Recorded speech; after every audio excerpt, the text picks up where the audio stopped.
Some people walk into a room and the room shifts, not because they're loud, not because they demand anything, just because they carry something in them that the world hasn't figured out how to measure yet. Margaret Coleman was that kind of woman.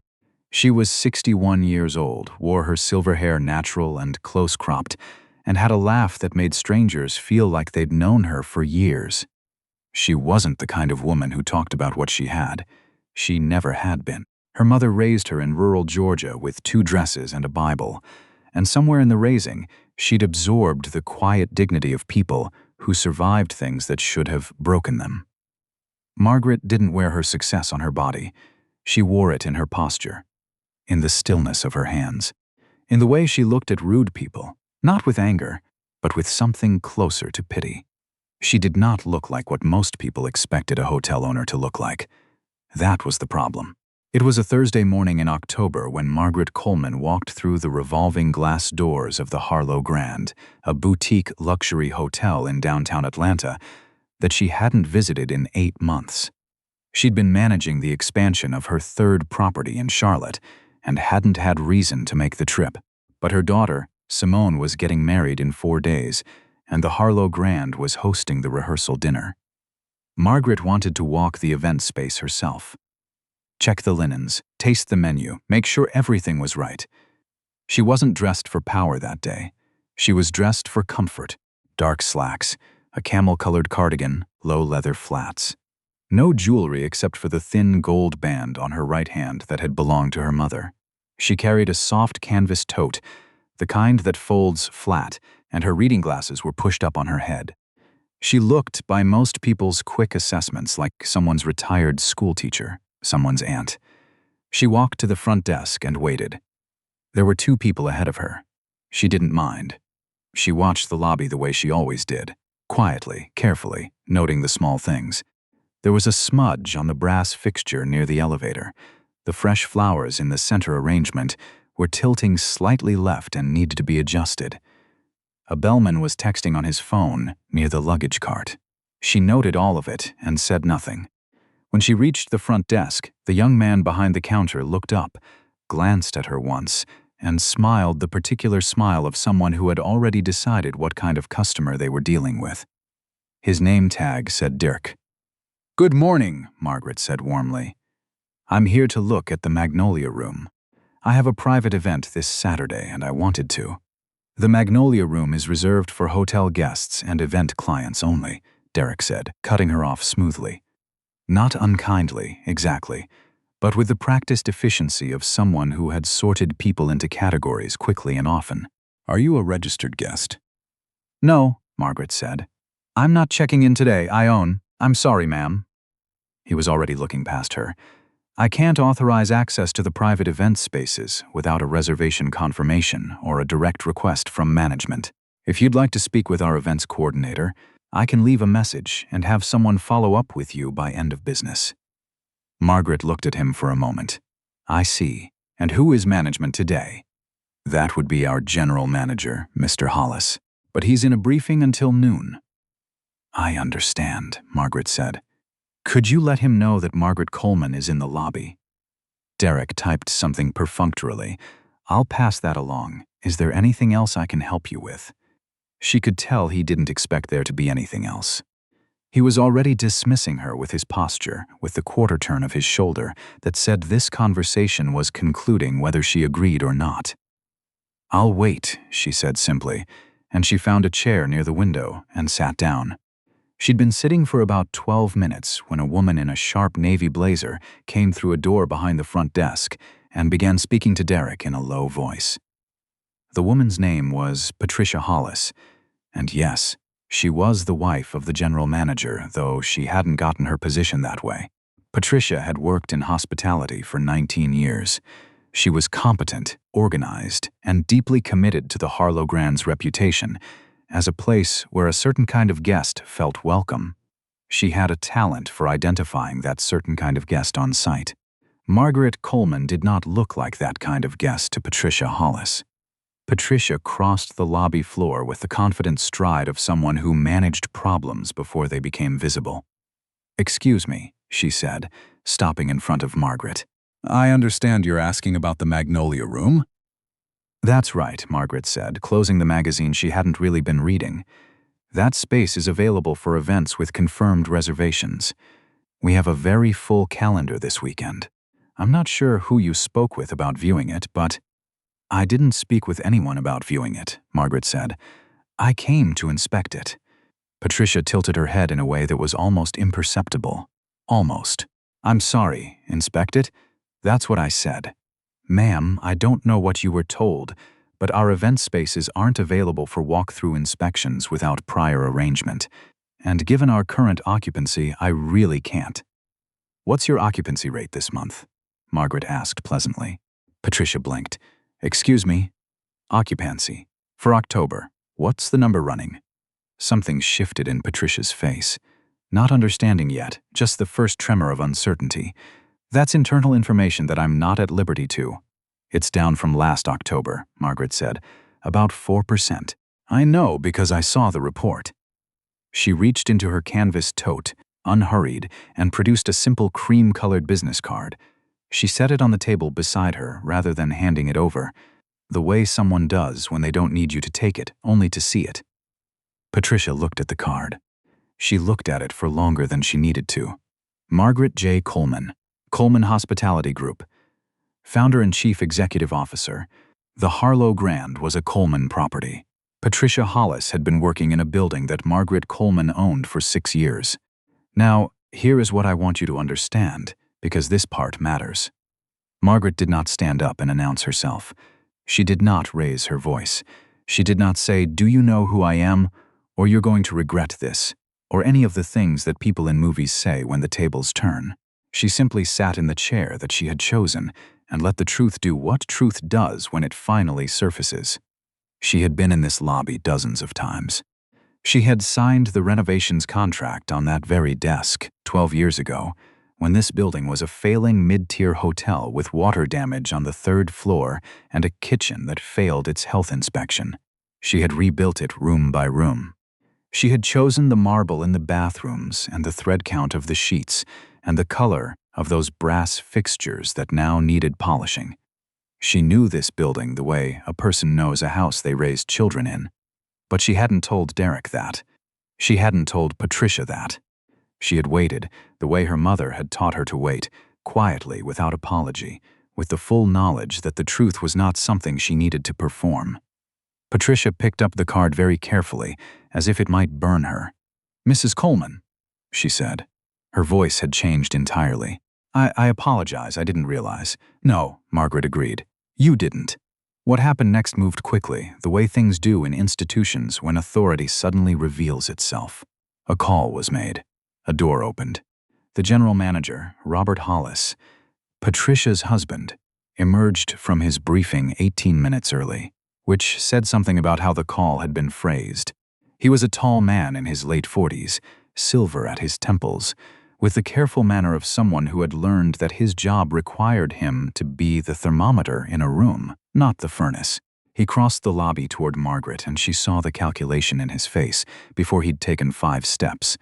The rapid reassessment, the social arithmetic, the attempt to project calm, while internally scrambling. "Miss Coleman," he said, extending his hand. "Robert Hollis, I'm so glad you're here. I wish we'd known you were coming. Why would you need to know?" Margaret said, shaking his hand. Her tone was not hostile. It was genuine. "I shouldn't need an appointment to walk through my own building." He had no answer for that.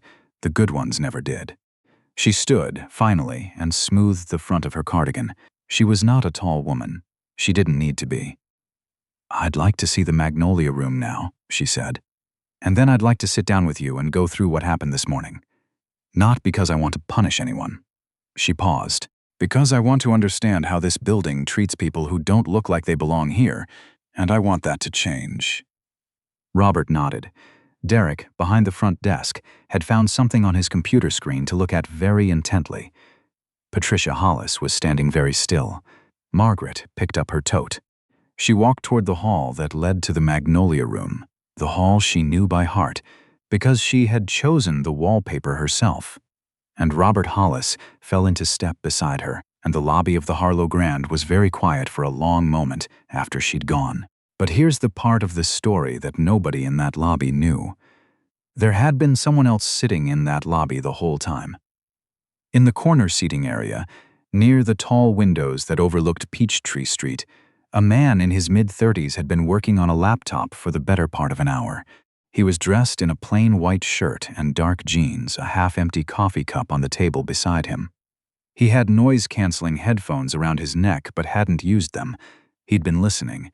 His name was James Coleman, Margaret's son. James was not as some might expect from a story like this. A lawyer or a senator or a man with some conventional symbol of power to wield. He was a social psychologist who spent his professional life studying institutional bias, how it lived in the ordinary transactions of daily life, in the split-second assessments that people like Derek and Patricia made before they'd heard a single word from the person in front of them. He published research.